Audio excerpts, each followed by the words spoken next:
Morning to everyone. Quick thank you to all of you for coming here and taking the time today. Thanks to Barry and the DPAA for putting together another epic event, packed house. Everyone's always excited to talk more about digital out of home. I know pretty much most of you in this room. If I don't, Michael, come say hi after presentation. I'm the co-founder and CEO of Vistar Media. We're the largest programmatic platform for out of home in the world. Lots of exciting things we could talk about today. I decided to choose one that I'm just personally excited about. So if you don't like it, you can talk to me after. I don't know how this thing works. Let's see. I haven't been on a stage in a long time. Awesome. So first, let's pat ourselves on the back. What a great year, guys. We're doing so well. Echo chamber, here we go. Feel good about ourselves. I'm going to lace into everyone later in this presentation. So out of home is growing year over year. Digital side's looking pretty good. We came out of that lovely COVID recovery. Let's pretend like the macro economy is not in a bad spot. We'll just continue the conversation. Programmatic within this, we're seeing about 80% growth from media owners this year, which is really exciting, year-over-year growth for our publisher partners. Globally, we're seeing programmatic be accepted in a lot of new markets. Some of our friends in Canada and Australia have really adopted programmatic and grown quickly in it. Other markets are picking up their slack, learning their stride over time. So we're excited to see this graph change and grow over time, and we're betting on it pretty big in 2023. But what I want to talk about today is what's next. Is it an ad on the moon? There's a certain guy at Vistar Media, Dave Rivera, who believes we're going to put an ad on the moon one day. He's back there. He's very excited about this. So I asked the question, though. Elon's going to the moon. What are we doing as a home industry? What is next? What is exciting? Unfortunately, I think my answer is probably not that cool, but it is going back to the fundamentals of advertising. And in out of home, we talk a lot about location. We're obsessed with talking about how great our locations are. And location is essentially context for out of home, right? It explains why this location is valuable. And a lot of times, a billboard might be valuable because it's in a high traffic location. A screen might be valuable because it's nearby a Starbucks. It might be valuable because it's inside of a mall where people are shopping, of high household income, etc. And context isn't something that we're unique to, right? Context happens in every channel of advertising. In TV ads, you decide, I'm going to show an ad near this show. In online, as you can see here, it could be the news content and a relevant ad around that content. In mobile, it could be the app you're in or even where the phone's located, where you're standing at that time. Context is always part of the media equation. So a lot of tech investments have been made around software companies, agencies, media owners, of the like, around increasing context. And we've done this a lot with behavioral targeting. At Vistar, we did this about 7 years ago. We have 2 patents around the technology. The idea was take a bunch of GPS data, process it, and ask questions. Hey, people who do this in their day, where else do they go? And try to buy out of home based on that additional level of context. We do this on points of interest of where people have been, around household behaviors, and of course, first and third-party data. And we're not alone in that, right? We've brought on an entire marketplace to the ecosystem. You guys have seen most of these huge names. We have great partners that we're doing tens of millions of dollars in online data and measurement. We brought this to out of home over the last 7 years. So we've taken the next level of context, and it's all working, right? About 62% of the campaigns that run across all bidders on the Vistar platform include data or measurement on their campaigns to increase the effectiveness of the campaign and actually show ROI to the client, which leads directly to retention. So if we're so obsessed with context, why do the majority of the creatives that we run have absolutely nothing to do with the context? We get awesome ads like this sometimes where people say, click here.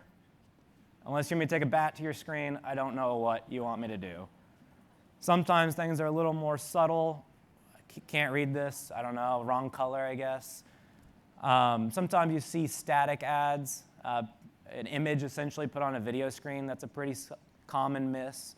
Sometimes just not relevant. You have a generic creative that runs on all different types of screens. No one puts in the time and the effort on the creative side to really do a good job. So increasingly, we're trying to focus on ways, especially in programmatic, to start enabling this idea of leveraging technology and the contextual relevance of the creative. So we have some proof that relevancy works, which is exciting. So tell us a little bit more about that on the creative side. I wanted to share a live campaign that we're doing right now. And I'd like to bring up Kay Wang from Within to talk about their work on Noggin, which is the early learning app by Nick Jr. And we're going to talk a little about how they brought contextual relevance to life from their creatives. Yeah, tell us a little about yourself. Where are you from? Tell us about Within. Absolutely. I am from Within, which we are an agency located in Long Island City, so we are local to the New York City area. I am a group, I just did the thing that I'm not supposed to do. I am the group account director there at Within. I've been Within for about 2 years now. Have been in the industry for about 15 years, so to see the industry evolve over the last 15 years has been extremely exciting, and things we're able to do now that we had no idea we would be able to do 15 years ago is extremely exciting and also a little bit scary. But I'm here for it. Has any salespeople bothered you since you've been here? Oh, not at all. Okay, good. I'll protect you. So tell us a little bit about this campaign that we've been working with you guys on, the objectives, the messaging overall. How did it come to be? Yeah, absolutely. So the objective of this campaign for Noggin was we really wanted to reach the families that we were targeting for this particular Noggin campaign as the kids were getting out of school for the summer season. Specifically, this was a single market test in and around Chicago around key points of interest.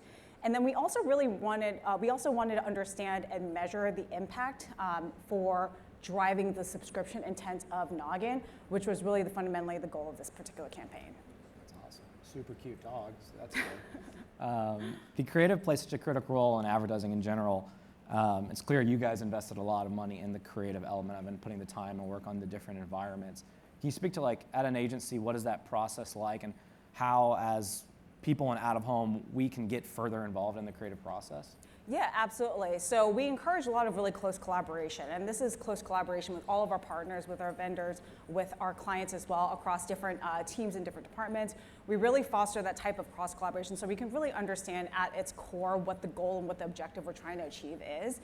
And rather than thinking about it sort of in a way that drives the exact action, we're thinking about it all the way when we're reverse engineering backwards. So when we think about the actual experience of what a family might be able to see, or what the children might be able to see, and what the experience and the situation that they're at the time, we really think back to what is their very first experience, and a lot of times that very first experience is creative and is the messaging that really comes through, and the very first experience they have with the brand. And so when we think backwards, we really do encourage situational based contextualized creative to do that. So that's one of the things I think that we're going to talk a little bit more about today. Absolutely. Can you talk a little bit about, you mentioned subscription was the goal here. Can you speak a little bit about, were you guys a little worried about out of home, usually not thought of as a performance channel? How did you think about that? And I mean, the results, I'll flip to the results. Like, the results were great so far. Can you speak a little bit about that and how you guys thought about measurement? Yeah, absolutely. So speaking back to a little bit about contextualized creative, we knew that contextualized creative really was key for this particular campaign, and it's also a key differentiator when we're thinking about what's a fine campaign versus what's a really great campaign. So the activated creative that was used in this particular instance really did try to take into account the points of interest and where the creative would actually show up and where we'd be able to reach our families. So it considered not just the location and not just the place necessarily in the placement, but also considered their surroundings, it considered the context, it considered the mindset. And with that, we really wanted to rather instead of the examples that we were showing before where they were quite generic, we really wanted to tie into the situation in which our families would be able to see this creative. And I think because of that, we were able to do a pretty good job. Overall, we did see a 35% lift in the thing that we were trying to measure, and that was a subscription intent. Awesome. And like you mentioned this, it's a kind of a combination of all of the above. You did the targeting, you did the activation, the creative, the measurement to drive the win for the client at the end of the day. Any final thoughts or almost just feedback to this room of what else can we as an out-of-home industry be doing to have brands like Noggin come back and be a part of our ecosystem? Yeah, absolutely. I think we actually even also have a slide on that as well, in the spirit of contextualizing our learnings. The first thing, really, it's it's said over and over again, but it really, really is true, is great creative drives great results. In this case, it's really great digital out-of-home creative can drive great digital out-of-home results. It's also understanding that thoughtful targeting is really key here. It's not enough to just consider the place and the placement, but you also have to consider your audience, your targeting, your message, and then you also have to consider the location as well. And this is really an instance where the whole of the parts is greater than the whole is greater than the sum of its parts. This is absolutely true here. Cross-screen measurement is also something that's instrumental for us to be able to look beyond, and it helps us to understand what actually works for the brand, and then conversely what also doesn't work as well.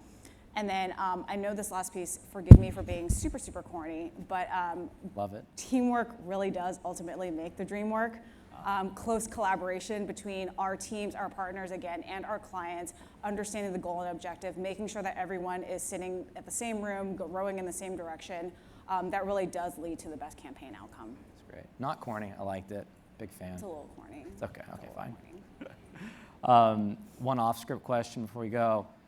If anyone can teach you anything about out-of-home here, what would you like them to come up to you and talk to you about after this? Yeah, absolutely. I welcome any and all questions, but specifically as it relates to targeting and considering the mindset and the surroundings of our actual audience and the receptivity that they might have. Specifically, this is an early learning app for families. Ultimately, our end user is the families and their children as well. It's a little bit of a different mindset. So understanding exactly how to target, understanding, they're in a summer season in which they're traveling, they're with their families. A lot of times they're traveling in cars as well. So the mindset is a little bit different there. So would love to sort of get, anyone who wants to get in the mindset of the families that we're trying to reach. To me, that's a really interesting aspect of it. Awesome. Well, get your pitch decks ready for the next 15 seconds. So. Thank you so much for doing this, Kay. Absolutely. We appreciate the time. Thanks to Within. Thanks to Noggin for being part of this. Absolutely. Thanks really again. excited to be here. All right. From that example, you can see the power that campaigns can have when done right, combining data-driven activation with highly relevant creative message. There's nothing mind-blowing. I know, guys, we all talk about this in out-of-home all the time. Again, though, I asked the question, why do the majority of the creatives that we run have nothing to do with the context of the location? So being good engineers, we thought about this at Vistar and analyzed the problem a bit. There's been a lot of great companies that have come through out-of-home and done a really good foundational work around this. Our friends at LivePoster, our friends at OpenLoop have built a ton of software and practice around this discipline. We've seen a lot of companies do brute force efforts where they've built entire creative departments and put consultants on staff for building custom creative. We've seen software systems built for helping design the actual creative. But the crazy stat that we walked away with after researching this with a few of our media owner partners is on average about 10% of campaigns that are running on national digital actually think about the context of the location, which is pretty sad. So diving into this problem a little bit more, I think, common today, there's kind of two sides of the advertising problem. There's the good-looking Don Draper, then there's the nerd.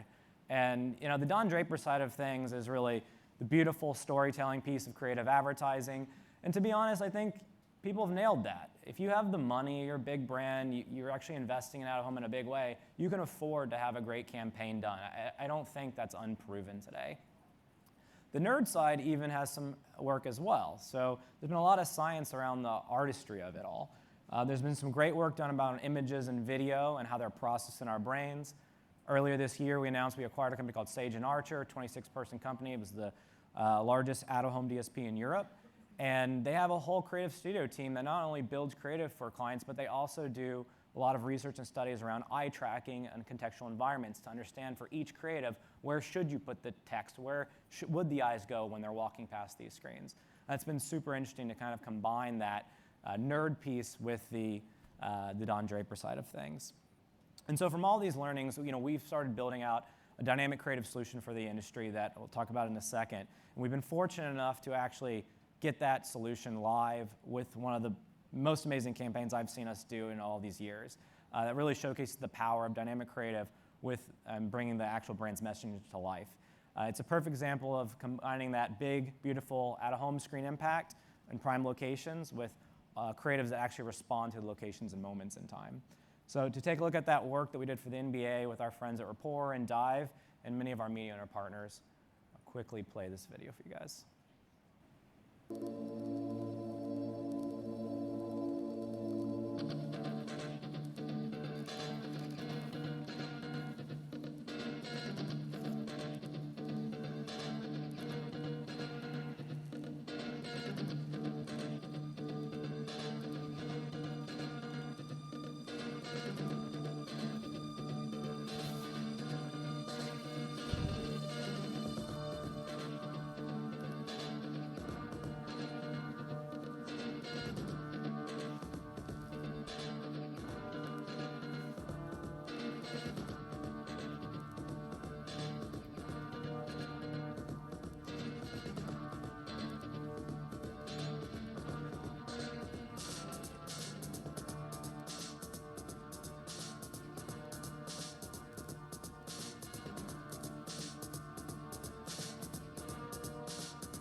Again, super proud of this. You know, people think of programmatic, they don't think about the creative side of things, but when you really combine the two worlds, you can have something really beautiful that's been created and really productive for the brand. And again, I'm behind on schedule, so I'm gonna talk really fast now. There's a lot of coordination between the agencies, the tech teams, and everyone else to get these kind of results, and the results speak for themselves. Now again, I'll come back to it. I know. This is when I was writing this is what I felt like. And I was like, I know you guys on the media owner side and agency side have done dynamic creative before. It's not a new thing. But I want to go back to that problem slide of less than 10% of the ads that actually show up on these screens actually are contextually relevant. And so we've been working with buyers and sellers to understand what were those missing pieces. It goes everything from QA and testing the creative, which is really boring probably for the majority of people in this room, but nerds like me care about this stuff. Creative approval to the media owner, giving them the control to make sure the right things are going on these screens and not anything bad would go on your screens. Standardization of formats and code bases for pulling data down into a standardized format, and a bunch of other really boring stuff that you probably don't want to hear about. If we do, we'll talk about it later. The dynamic creative solution, again, it's that classic Vistar approach of how can technology help solve these problems. We built an end-to-end solution that works globally on precision real-time targeting and giving you guys full scale of activation across all screens. And really, at the end of the day, we've got to talk about the value it brings to the buyers and sellers. Not only now for the Fortune 500 brands can you have an amazing contextually aware creative, you can do this at scale without having a massive multi-million-dollar budget. On the supply side, it's not about just the top 5 media owners who have their own creative teams. If you're an IBO, an independent billboard operator, if you're a 40-person place-based network who maybe doesn't have a creative team, you can now participate in these campaigns. And the other side of it that's probably most important to me is the consumer side.